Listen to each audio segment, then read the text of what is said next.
இனியார்ப்ப புழுதி அறைகின்றான் கோவிந்தன் ஊக்கினை ராமனே நின்முகம் கண்ணுளவாயில் நீ இங்கே நோக்கிப் போ. தன்முகத்துச் சுட்டி தூங்கத் தூங்கத் தவழ்ந்து போய் பொன்முகக்கின்கினியார்ப்ப புழுதி அறைகின்றான் கோவிந்தன் ஊக்கினை ராமனே நின்முகம் கண்ணுளவாயில் நீ இங்கே நோக்கிப் போ.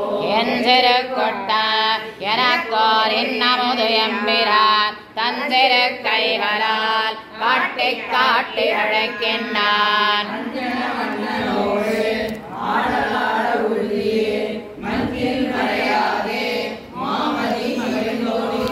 சுத்தம் ஒரு வட்டம் சூழ்ந்து ஜோதி பரந்தெங்கோ எத்தனை செய்ய